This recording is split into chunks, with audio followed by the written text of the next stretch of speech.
Hello students, आज हम एक नए चैप्टर की शुरुआत करेंगे। ज्योग्राफी का चैप्टर है एग्रीकल्चर।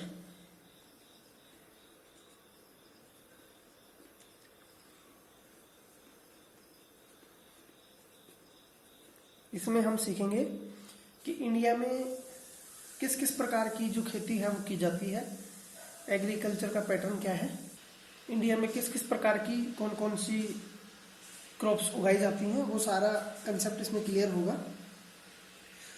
तो शुरू करते हैं। देखो, सबसे पहले एक फैक्ट आपको पता होना चाहिए कि इंडिया जो है वो एक एग्रीकल्चरली इम्पोर्टेंट कंट्री है। यानी एग्रीकल्चरली हम देखें तो हमारा जो इंडिया है वो बहुत इम्पोर्टेंट कंट्री है। क्यों इम्पोर्टेंट है, इसके पीछे क्या फैक्ट है, क्यों बोला जाता है इसको इम्पोर्टेंट? क्योंकि हमारी 55% पॉपुलेशन जो है वो एग्रीकल्चरल एक्टिविटीज़ में इन्वॉल्व है। तो इसीलिए ये सबसे ज़्यादा महत्वपूर्ण है हमारे लिए। एग्रीकल्चरल एक्टिविटीज़ के दौरान होता क्या है, प्रोड्यूस की जाती हैं कौन सी क्या चीज़ें, ग्रेन्स, मतलब फूड वगैरह जिनको हम कंज्यूम करते हैं। इसके अलावा और भी क्रॉप्स की जाते हैं, जैसे कमर्शियल क्रॉप वगैरह की जाती हैं। इसके अलावा रॉ मटेरियल, किसी दूसरी इंडस्ट्री के लिए रॉ मटेरियल भी यहाँ पैदा किए जाते हैं। तो ग्रेन्स पैदा करते हैं, रॉ मटेरियल मतलब ऐसा कोई चीज़ जो किसी दूसरी इंडस्ट्री में काम आए। फॉर एन एग्जाम्पल, जैसे हम वीट को उगाते हैं तो इससे प्रोसेसिंग करके ब्रेड बनाई जाती है। तो इस तरह की दुनिया भर के एग्जाम्पल हैं। अब हम इसमें अगला पढ़ेंगे type of farming. Types of farming, किस किस प्रकार की फार्मिंग हमारे यहाँ की जाती है, कितने प्रकार की फार्मिंग हमारे यहाँ की जाती है, वो सब चीज़ें हम इसमें अभी देखते हैं। तो इसमें बेसिकली दो प्रकार की फार्मिंग हमारे यहाँ की जाती है। पहली है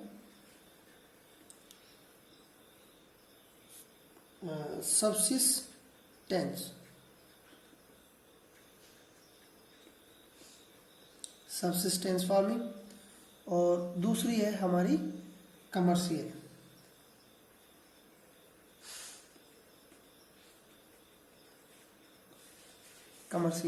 फार्मिंग। अच्छी बात हो गई, ये हो गई हमारी। इसको भी फर्दर दो भागों में बांटा गया। इसमें पहला होगा प्रिमिटिव फार्मिंग।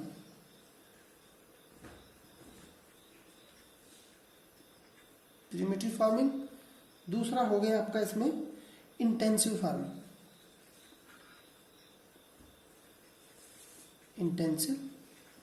देखो, इसमें जोड़ना पड़ेगा आपको primitive subsistence farming, intensive subsistence farming. Subsistence को हम बोलते हैं निर्वाह खेती, और ये हो गया कमर्शियल आपका व्यापारिक। जैसा कि नाम से ही लग रहा है, निर्वाह का मतलब ऐसा हो गया कि इसमें महज इतना प्रोडक्शन किया जाता है जिससे उनकी डे टू डे जो लाइफ है वो आराम से कट जाए, यानी उनका जीवन निर्वाह आसानी से हो जाए। इसमें प्रिमिटिव मतलब आदिम, और इंटेंसिव मतलब गहन निर्वाह खेती, आदिम निर्वाह खेती। इसमें कमर्शियल के रूप में कमर्शियल में आप आओगे तो कमर्शियल को दो में बांटा जाता है। पहला है आपका मिक्स्ड, दूसरा है आपका प्लांटेशन।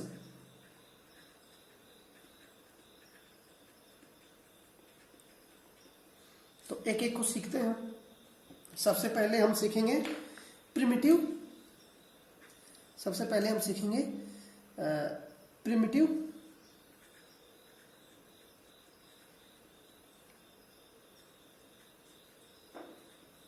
सबसिस्टेंस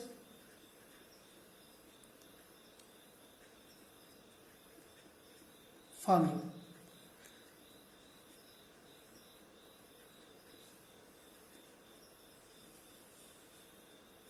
देखो इसके पूरी जो चीजें हैं वो हम डिस्कस करते हैं। जैसा कि नाम से ही है प्रिमिटिव मतलब आदिम, इस तरह की जो खेती है वो आज इंडिया में बहुत कम जगह पर की जाती है। इंडिया के स्मॉल जो वो है स्मॉल एरिया में ये की जाती है। इस तरह की प्रैक्टिस जो है वो स्मॉल एरिया में की जाती है। कहाँ कहाँ की जाती है ये सब क्लियर इसमें होता चला जाएगा। तो सबसे पहले तो ये कि ये सबसे कम एरिया में की जाती है। जैसा कि नाम में ही लग रहा है प्रिमिटिव सबसिस्टेंस, मतलब खेती इतनी होगी कि जिससे कि उनके परिवार का गुजारा हो जाए, उसमें किसी प्रकार का व्यापार वगैरह नहीं होगा। लेकिन उसका रूप कैसा होगा? प्रिमिटिव, आदिम रूप होगा उसका। अब आदिम रूप में होगा तो क्या होगा भाई, उसमें किसी प्रकार की टेक्नोलॉजी नहीं होगी। तो सबसे पहले तो टेक्नोलॉजी जो हम यूज करते हैं मॉडर्न टेक्नोलॉजी, जैसे ट्रैक्टर वगैरह या हैप्पी सीडर, ये जो मॉडर्न टेक्नोलॉजी की मशीन्स हैं वो यूज नहीं होंगी। इनकी जगह होगा क्या, पुरानी जो टेक्निक्स हैं, जैसे कुदाल को यूज करेंगे। डिगिंग स्टिक होंगी, जो डाइगिंग स्टिक होती हैं, जो कि गड्ढा करने की स्टिक होती हैं, वो यूज होती हैं। इनकी जगह ये सब यूज होंगी। इसके अलावा जो लेबर का रूप होगा उसमें पूरी तरह से फैमिली के जो मेंबर होंगे वही उसमें काम करेंगे। ऐसा नहीं है बाहर से कोई लेबर आएगी, जैसे कि आज के ज़माने में बड़े क्षेत्र में प्लांटेशन वगैरह होता है या बड़े लेवल पे खेती होती है तो बाहर से लेबर हायर की जाती है। वैसा ये सब इसमें नहीं होगा। इसकी एक सबसे इम्पोर्टेंट चीज ये है, टेक्नोलॉजी का इस्तेमाल नहीं होता। इसके अलावा फर्टिलाइजर्स का भी इस्तेमाल इसमें नहीं होगा। तो फिर जो लैंड की फर्टिलिटी है उसके लिए क्या करते हैं? उसके लिए क्या करते हैं लोग कि फर्टिलिटी नेचुरली जो डेवलप होती है उसी पे डिपेंड करते हैं। नेचुरली जो फर्टिलिटी होती है उसी पे ये लोग डिपेंड करते हैं, मतलब प्राकृतिक जो उसकी उर्वरकता होती है उसी के अकॉर्डिंग ये इसमें करते हैं। इसमें एक इम्पोर्टेंट खेती की जाती है, मतलब इस प्रकार की खेती के लिए क्या करते हैं, जैसे मानो ये जमीन का टुकड़ा है, यहाँ कई सालों तक एक परिवार यहाँ बोएगा, 4-5 साल 6 साल 7 साल, तो धीरे धीरे इसकी फर्टिलिटी तो लो हो जाएगी। जब इसकी फर्टिलिटी लो हो जाएगी तो ये इसको छोड़ देंगे, इस एरिया को, ये जो लैंड एरिया है इसको छोड़ देंगे और दूसरी जगह जो वन एरिया होता है जहाँ पेड़ वगैरह होते हैं उसको काट कर फिर खेती के योग्य बनाएंगे और फिर वहां सारी एग्रीकल्चरल एक्टिविटी फिर से शुरू करेंगे। तो इस रूप को बोला जाता है स्लैश एंड बर्न। तो अब आपको अच्छे से समझ में आ गया होगा। स्लैश और बर्न, दहन और कर्तन खेती, इसको हिंदी में बोलते हैं दहन एवं कर्तन खेती। ये प्रिमिटिव सबसिस्टेंस फार्मिंग का एक रूप है। जब हमने ये सब चीजें सीख ली, दहन और बर्न खेती क्यों की जाती है, स्लैश और बर्न खेती क्यों की जाती है, फर्टिलिटी जब लो हो जाती है तब दूसरी जगह चले जाते हैं, फिर उस एरिया की कुछ सालों बाद में जब नेचुरल रूप से फर्टिलिटी आ जाती है तो दोबारा से यही एग्रीकल्चरल एक्टिविटी होंगी। तो ये सारी एक्टिविटी की जाती है। इसी का दूसरा नाम होता है शिफ्टिंग कल्टीवेशन। Shifting cultivation. अब इसमें ये चीज समझाने की जरूरत नहीं है कि शिफ्टिंग कल्टीवेशन क्यों बोला जाता है, क्योंकि देखो किस तरह से शिफ्ट हो रहे हैं।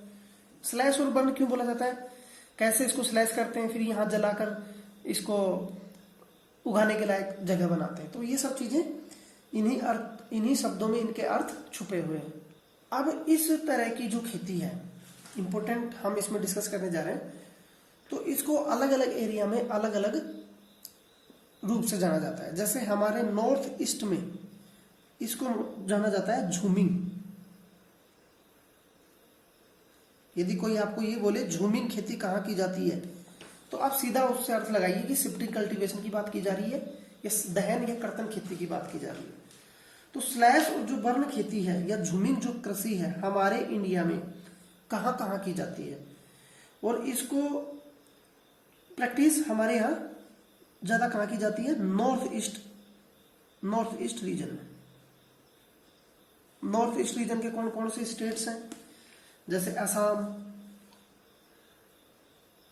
उसके अलावा आपके मिजोरम, मेघालय, इसके अलावा आपका नागालैंड। इन एरिया में इस तरह की खेती जो स्लैश और बर्न खेती होती है उसको झूमिंग बोला जाता है। क्लियर हो गया होगा। दूसरी चीज, दूसरा इसका नाम है, पहला नाम हो गया, दूसरा इसका नाम है पमलो, पमलाऊ या पमलो, जो भी आप इसको प्रोनाउंसिएशन करना चाहें। तो इसको बोला जाता है मणिपुर में। मणिपुर भी नॉर्थ ईस्टर्न रीजन है, लेकिन वहां इस खेती को अलग नाम से बोला जाता है। तीसरा है दीपा बोला जाता है इसको छत्तीसगढ़ में बोला जाता है। अच्छी बात हो गई। चौथा, ये सारे नाम आपको याद रखने। ये दीपा इसको नागालैंड, इसमें अंडमान निकोबार द्वीप समूह में बोला जाता है। अंडमान में भी इसको यही बोला जाता है। अब विदेशों की बात करते हैं। ये तो हो गया हमारे यहाँ इंडियन स्टेट्स की बात। झूमिंग कहाँ कहाँ बोला जाता है, असम, मिजोरम, मेघालय, नागालैंड। पमलाऊ बोला जाता है मणिपुर में। दीपा बोला जाता है छत्तीसगढ़ और आपके अंडमान निकोबार द्वीप समूह में। अब देखो, इसी प्रकार की खेती विदेशों में भी होती है। जहां ये अमेजन फॉरेस्ट कवर है वहां इस प्रकार की खेती बहुत होती है। एक बात इसमें ध्यान रखने की है कि इस प्रकार की खेती ट्रॉपिकल एरिया में ही होगी, जहां नेचुरल वेजिटेशन बहुत जल्दी ग्रो करती हो या उस तरह की क्लाइमेटिकल कंडीशन हो, वहीं इस प्रकार की खेती की जाती है। तो इंटरनेशनली हम बात करें तो मैक्सिको, हम ये सब कंट्री देखेंगे बाद में। मैक्सिको में इसको बोला जाता है मिल्पा। और सेंट्रल अमेरिका में भी इसको इसी नाम से जाना जाता है। सेंट्रल अमेरिका मतलब वही सारे आपके पनामा, होंडुरुस, ये सारे कंट्री हैं, वहां इनको मिल्पा बोला जाता है। वेनेजुएला में इसको बोला जाता है कोनुको कहां बोला जाता है इसको, वेनेजुएला में। वेनेजुएला साउथ अमेरिका का नॉर्दर्न रीजन में सिचुएटेड एक कंट्री है। रोको इंपोर्टेंट, इसको बहुत जाना जाता है। रोको और मिल्पा ये इंपोर्टेंट है, ये पूछे जाते हैं कई बार। रोको जो बोला जाता है वो बोला जाता है ब्राजील में। ब्राजील इसलिए मैं बोल रहा हूं क्योंकि ब्राजील में जो आपका फॉरेस्ट कवर है कौन सा, अमेजन, वहां इसको रोको बोलते हैं। वहां की जो आदिवासी लोग हैं वो इसको इस तरह से यूज करते हैं। इसके अलावा सेंट्रल अफ्रीकन कंट्री जैसे डेमोक्रेटिक रिपब्लिक ऑफ कांगो, ये सारे जो जायरे, यहां इनको बोला जाता है मसोले। देखो, मैक्सिको में और जो सेंट्रल अमेरिकन कंट्री है वहां मिल्पा, कॉनकाओ बोला जाता है आपके वेनेजुएला में, रोको बोला जाता है ब्राजील में, मसोलो बोला जाता है आपका सेंट्रल अफ्रीका में। इसके अलावा एक इंपोर्टेंट लदांग, ये भी बहुत इंपोर्टेंट है। लदांग इसको बोला जाता है इंडोनेशिया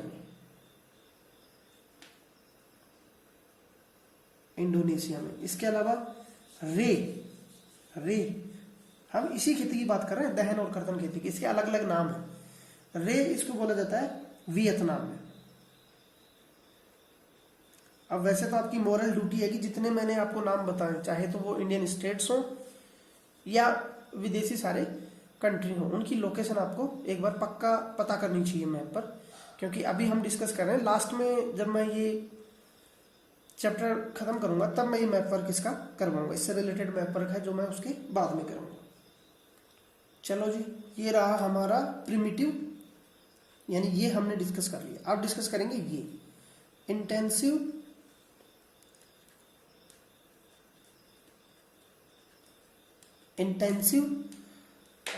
सबसिस्टेंस फार्मिंग, मतलब गहन निर्वाह खेती। इसका क्या कंसेप्ट है भाई, इसको भी सीखते हैं। इस खेती से बिल्कुल उल्टा रिश्ता है। कैसे? इस प्रकार की खेती को किया जाता है जो हाई पॉपुलेटेड एरिया होते हैं।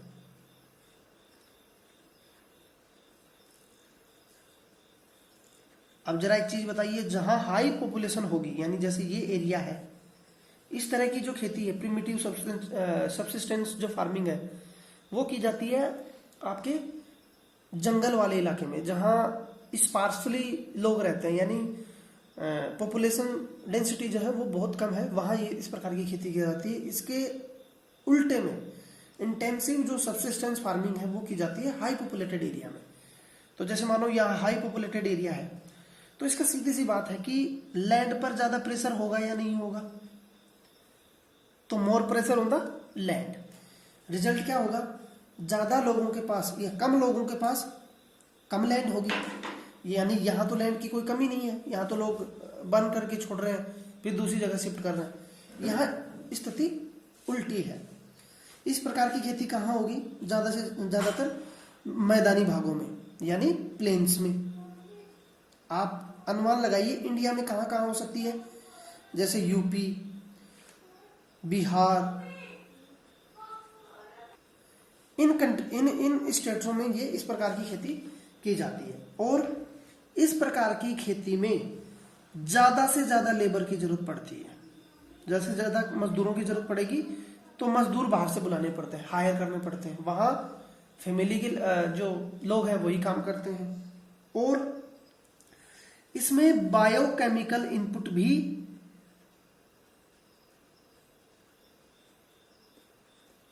बायोकेमिकल, यानी देखो लैंड कम है तो ऐसा तो है नहीं कि उसमें खेती करके छोड़ देंगे। उसकी फर्टिलिटी को बरकरार रखने के लिए उसमें वेरियस टाइप के बायोकेमिकल इनपुट्स जो है उनका यूज किया जाता है। इरिगेशन इस्तेमाल की जाती है। इस प्रकार की खेती मैं बताना भूल गया, प्रिमिटिव सबसिस्टेंस जो फार्मिंग है, इसमें किसी प्रकार की इरिगेशन फैसिलिटी की जरूरत नहीं पड़ती। ये टोटली बारिश पर डिपेंड करते हैं और इसमें इरिगेशन फैसिलिटी पे ये वो करते हैं।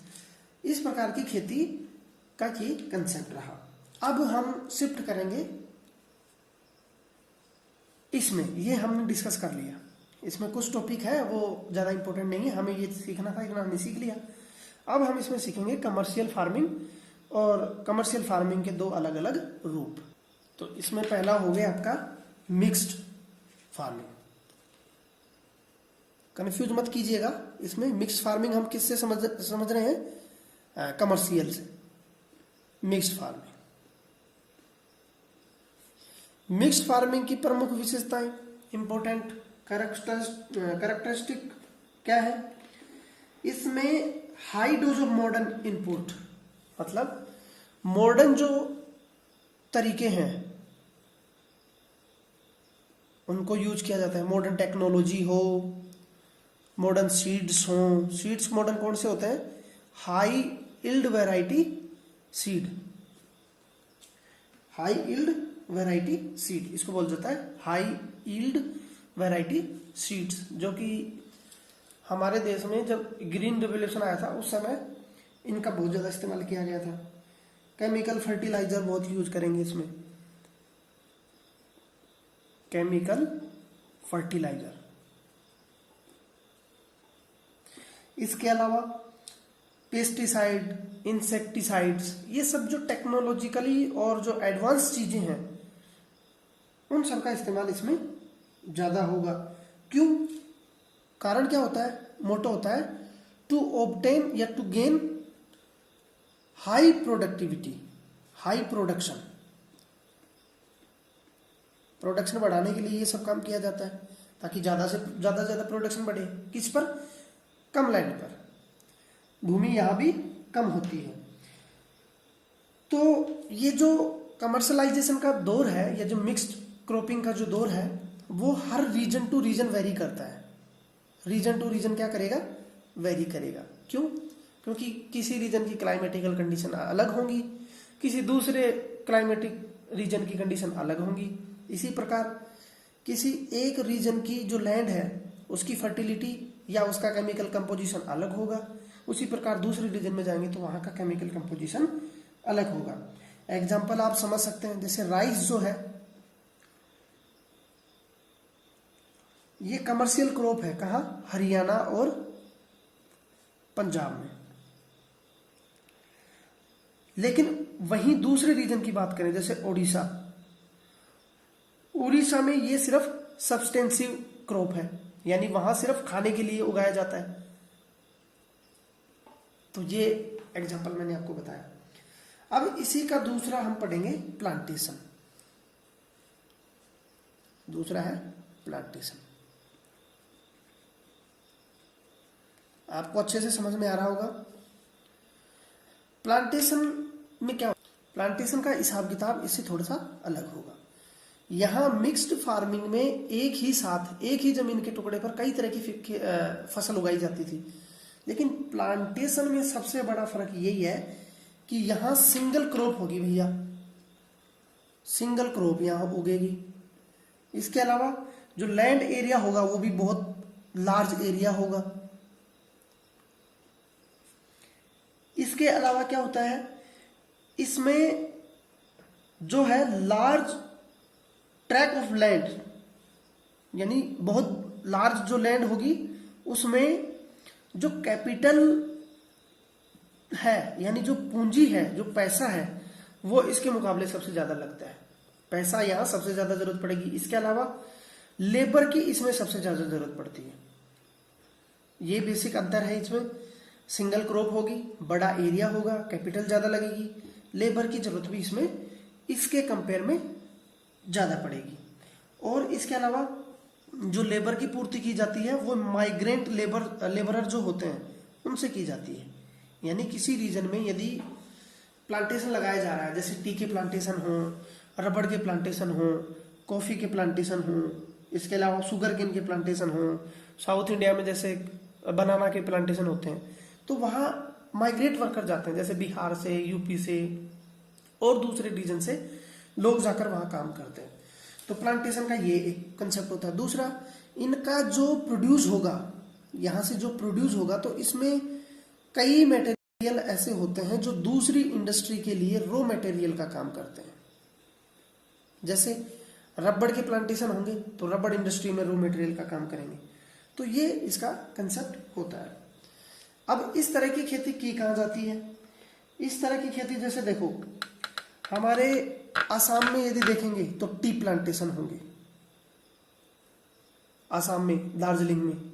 इसके अलावा आपके कर्नाटक में कॉफी के प्लांटेशन होंगे।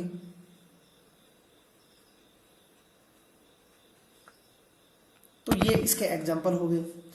एक चीज, प्लांटेशन खेती जो है, प्लांटेशन जब किया जाता है, कोई क्रॉप इसमें उगाई जाती है, तो प्लांटेशन जब किया जाता है तो उसमें यदि कुछ फैसिलिटी उसमें ऐड कर दी जाए, जैसे अच्छी ट्रांसपोर्ट की फैसिलिटी हो, इसके अलावा प्रोसेसिंग यूनिट हो, फूड प्रोसेसिंग इंडस्ट्री वहां हो, तो इससे जो क्रॉप उगती हैं उनमें अच्छा वैल्यू एडिशन हो सकता है, यानी उससे अच्छा रेवेन्यू जनरेट किया जा सकता है। तो ये सारी कंडीशन भी प्लांटेशन के डेवलपमेंट के लिए कारगर साबित हो सकती हैं।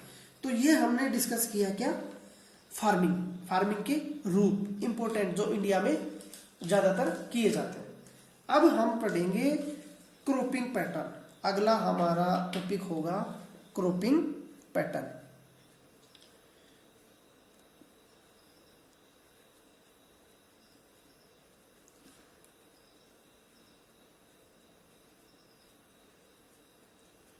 चलो जी, क्रॉपिंग पैटर्न में हम क्या क्या पढ़ेंगे देख लो। सबसे पहले इसमें पढ़ेंगे हम रबी। 3 तरह की खेती हमारी यहाँ की जाती है, रबी की खेती। दूसरा हम इसमें पढ़ेंगे खरीफ, खरीफ बोलो या खरीफ बोलो। तीसरा हम पढ़ेंगे जायद। क्या कंसेप्ट होता है, किस खेती का क्या टाइम पीरियड होता है, किस किस प्रकार की खेती है, किस किस प्रकार की क्रॉप्स इसमें उगाई जाती है। तो शुरू करते हैं हम। चलो पहले इसका मैं थोड़ा सा आपको ओवरव्यू बताता हूँ।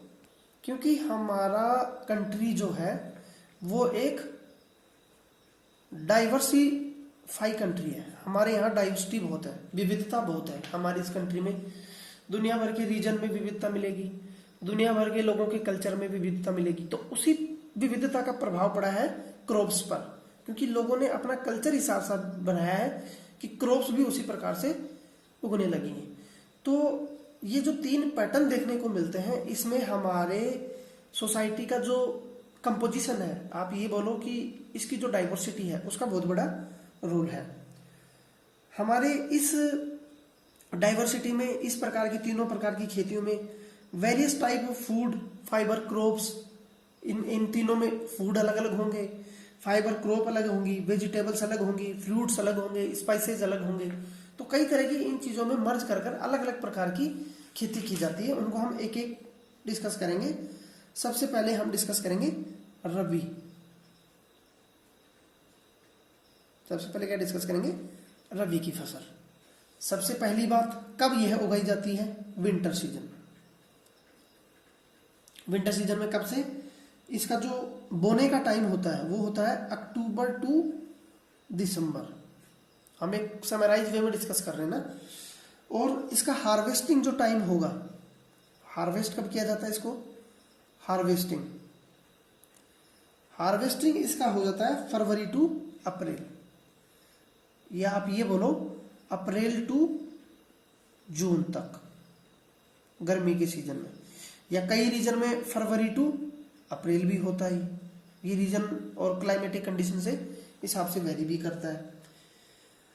अब हार्वेस्टिंग देखो, जैसे आप इसका सोइंग टाइम आप देख रहे हैं, उगाने का जो समय है वो आप अक्टूबर दिसंबर यानी विंटर में, और हार्वेस्टिंग का टाइम इसका है समर में। तो इंपॉर्टेंट इसकी जो क्रॉप है वो देख लो आप, इसकी क्रॉप्स।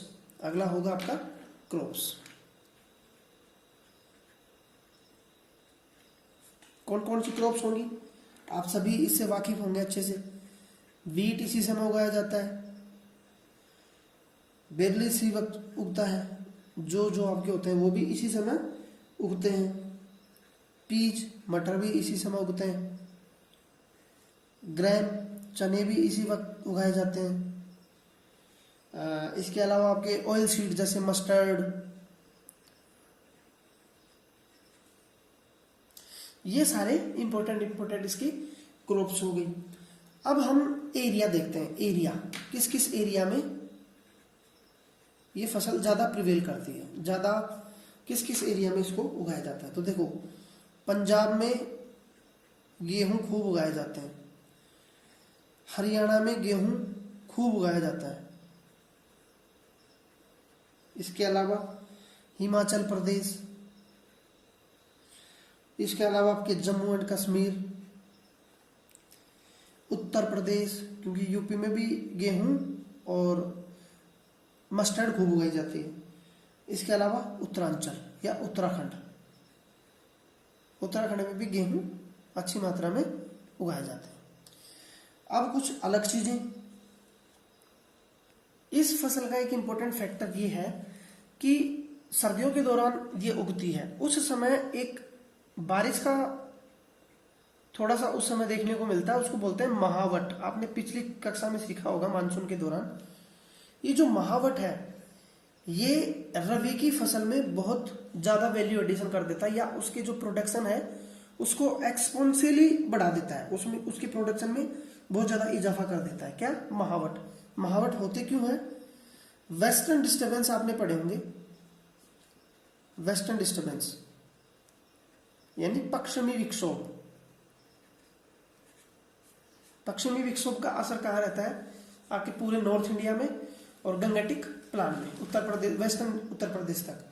तो ये जो बारिश होती है सर्दियों में, इससे जो आपका क्रॉप का जो प्रोडक्शन है वो बहुत ज़्यादा बढ़ जाता है। तो ये इम्पोर्टेंट फैक्टर है इसमें। चलो ठीक है, हमने एक चीज डिस्कस कर ली। अब हम आते हैं दूसरे पर। दूसरी है खरीफ। सॉरी,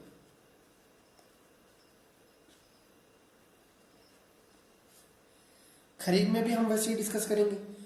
कब उगाई जाती है? ये उगाई जाती है मई टू जुलाई। मई टू जुलाई, अच्छी बात हो गई। हार्वेस्टिंग कब की जाती है? अब मैं हार्वेस्टिंग नहीं लिखूंगा, आप समझ जाइएगा। हार्वेस्टिंग इसकी होती है सितंबर टू अक्टूबर। बहुत अच्छी बात। फिर क्रॉप्स पे आ जाते हैं भैया। क्रॉप्स आपकी कौन कौन सी है इंपॉर्टेंट? कुछ तो आप जानते होंगे, रागी, ज्वार, बाजरा, मेज, राइस। चलो लिख देते हैं। राइस प्रमुख इसकी वो फसल है। मेज, मक्का, इसके अलावा ज्वार, इसके अलावा बाजरा,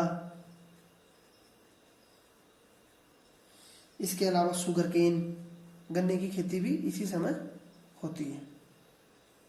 और कोस्टल एरिया में जूट। चलो जी, एरिया वही पैटर्न रहेगा इसको डिस्कस करने का। एरिया कहाँ कहाँ होगा, इस तरह की खेती कहाँ कहाँ की जाती है? असम में बहुत होती है। क्यों? इस तरह की खेती वहां ज्यादा होगी जहां बारिश खूब होती है।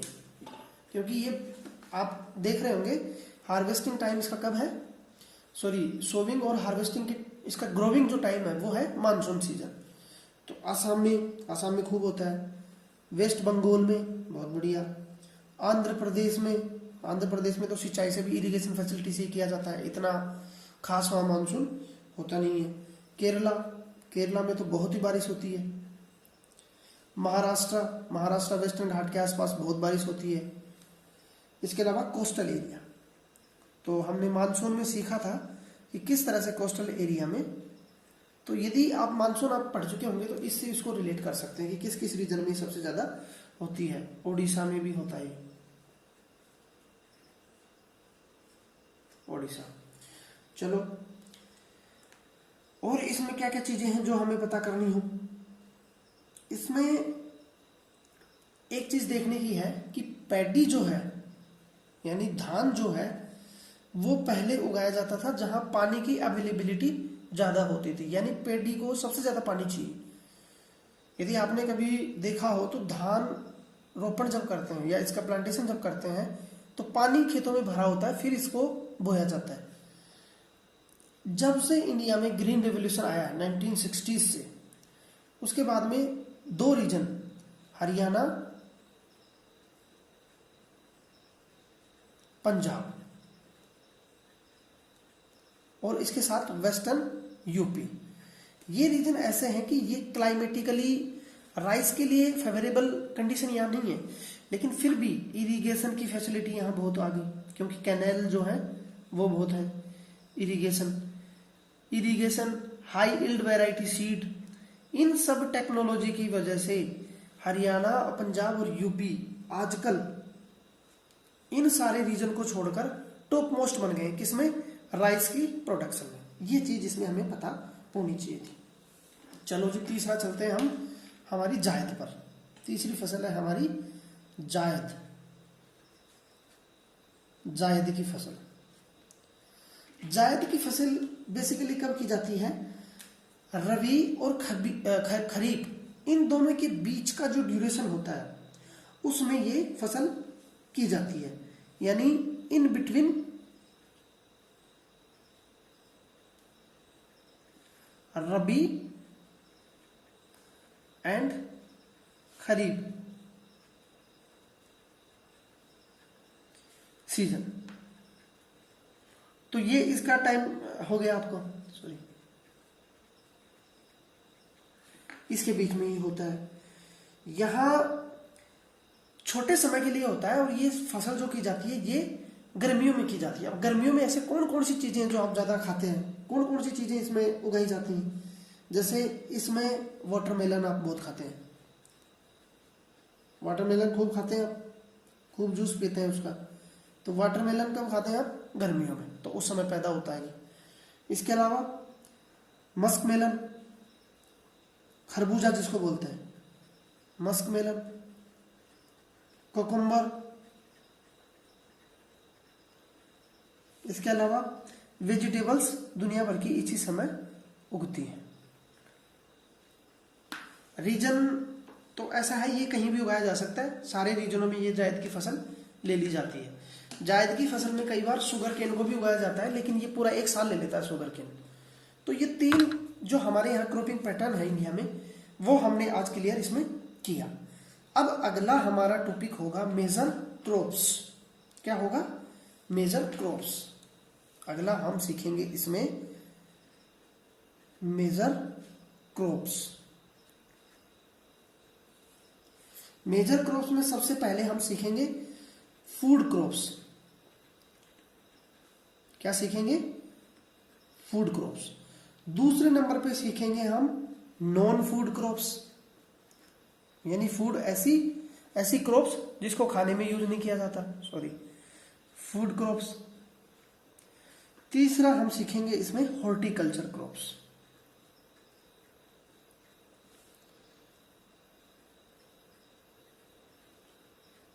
Horticulture crops. तो ज्यादा देर ना करते हुए हम शुरू करते हैं किस पर? फूड क्रॉप्स पर। फूड क्रॉप्स में भी हम 2 तरह में इसको बांटेंगे। पहला इसमें सीखेंगे हम, देखो इसको सीखेंगे, ये दोनों हम अभी पेंडिंग रख रहे हैं ना। पहले हम सीखेंगे सिर्फ हमारी फूड क्रॉप। मेजर क्रॉप के तहत हम सीख रहे हैं फूड क्रॉप। तो फूड क्रॉप में हम क्या क्या सीखेंगे? 2 तरह की। पहली ग्रेन्स, अनाज। अनाज में क्या क्या देखेंगे? Rice, wheat. अब हम एक कॉमन वे में सब कुछ डिस्कस करेंगे ना। उसके बाद में आपका मिलेट्स, मोटा अनाज जो होता है, ज्वार बाजरा। इसके बाद में आपकी मेज, मक्का भी इंपॉर्टेंट फसल है, इंडिया में सबसे ज्यादा मेज होती है। उसके बाद में पल्सेज।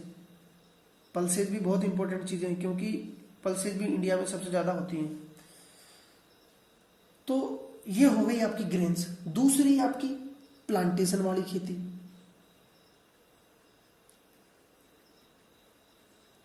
देखो मेजर क्रॉप हम सीख रहे हैं इंडिया की, उसको हमने 3 भागों में बांटा, food crop, non food crop, horticulture. 2 को हमने छोड़ दिया, अभी हम डिस्कस कर रहे हैं फूड क्रॉप। फूड क्रॉप को 2 में बांट दिया, एक तो ग्रेन्स, एक प्लांटेशन। यानी इसको हम डायरेक्ट कंज्यूम करते हैं, और कुछ चीजें ऐसी हैं जिनको इनडायरेक्ट हम कंज्यूम करते हैं, जैसे शुगर केन खाते हो कि नहीं? चीनी, शक्कर, गुड़ ये सब खाते हो, तो sugarcane. Direct sugarcane तो खाते नहीं हो, ये इसकी जब प्रोसेसिंग हो जाती है तब इसको आप खाते हो। इसके बाद में ऑयल सीड, अच्छी बात है। ऑयल सीड के बाद में टी को भी आप कंज्यूम करते हो, लेकिन प्लांटेशन है ये, डायरेक्ट नहीं खाते आप इसको। इसके बाद में कॉफी। इन सारी फसलों के बारे में मैं आपको इंपॉर्टेंट चीजें बताता हूं और समझाता हूं। तो चलो, सबसे पहले राइस।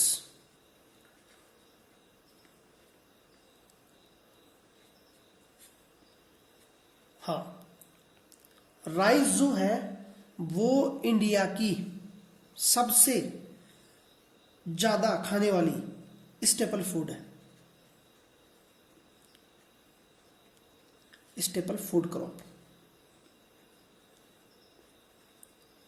राइस एक ऐसी फसल है, ऐसी क्रॉप है जो इंडिया में मेजोरिटी से जो लोग हैं, सबसे ज्यादा लोग जो हैं वो खाने में क्या खाते हैं? राइस। उसके बाद में गेहूं खाते हैं।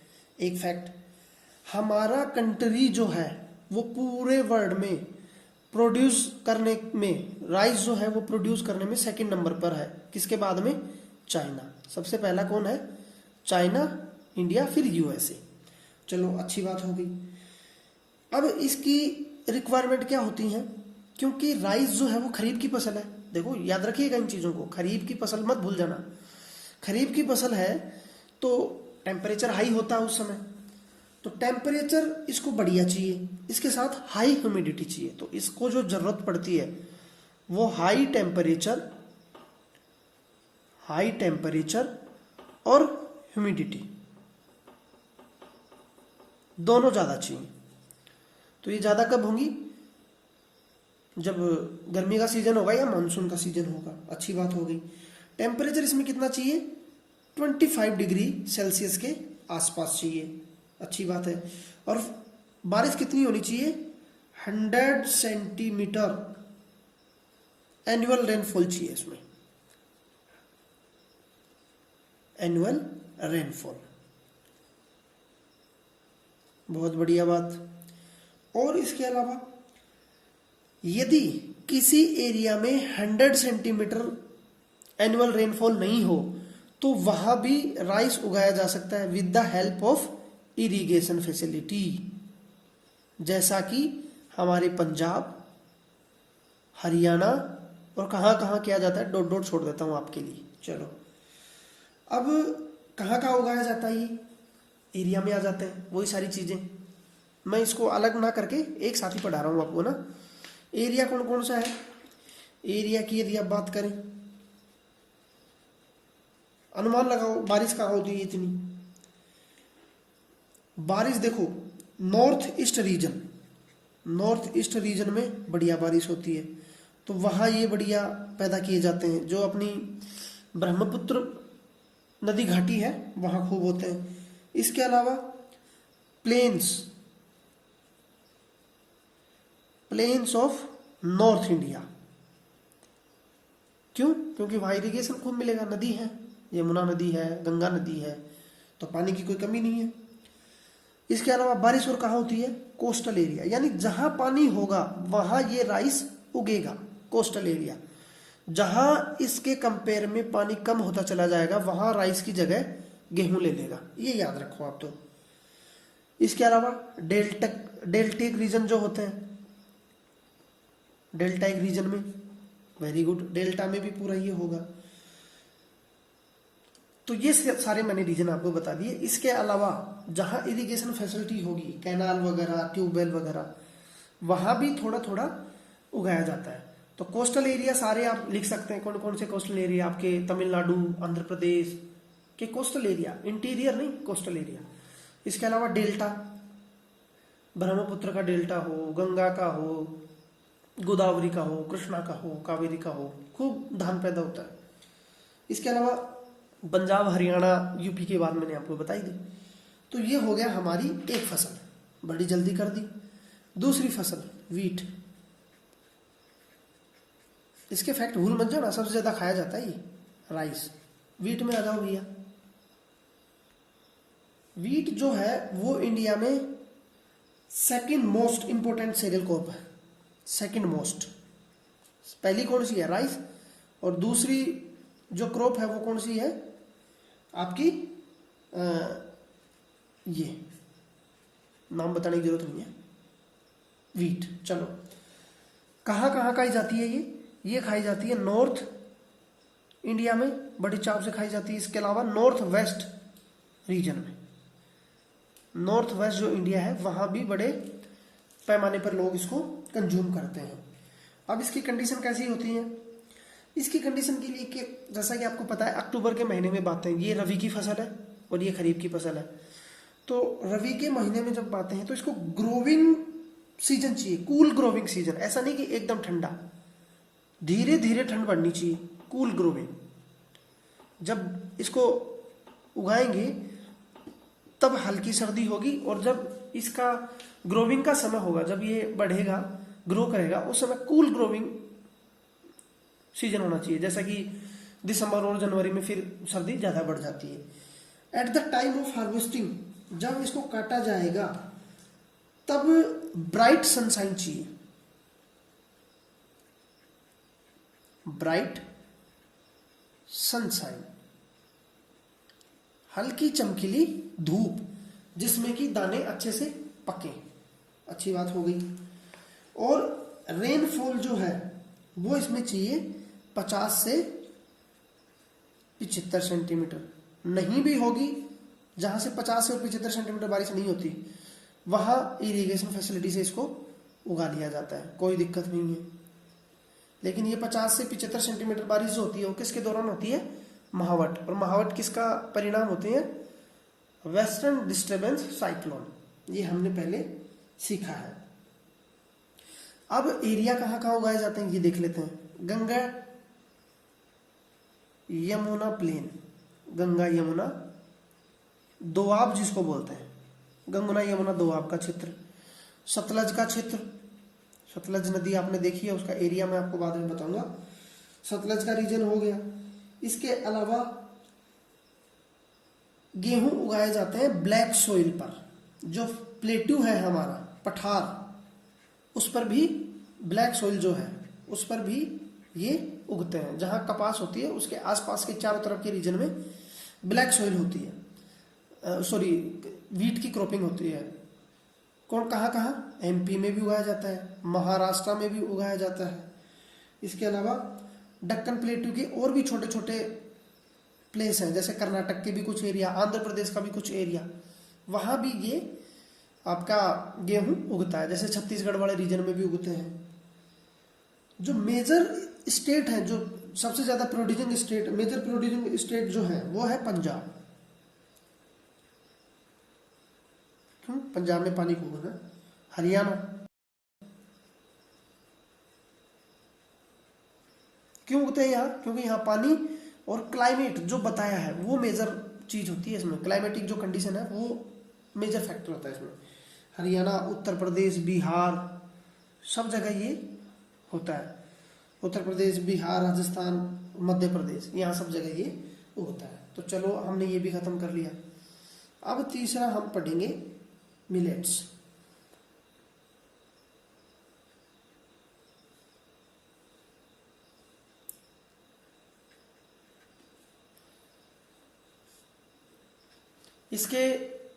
इसको हम दूसरे वीडियो में डिस्कस करेंगे, क्योंकि वीडियो की लेंथ काफी बड़ी होगी। तो इसके लिए हम दूसरा वीडियो बनाएंगे। इस पहले वीडियो में सिर्फ इतना ही। Thank you very much.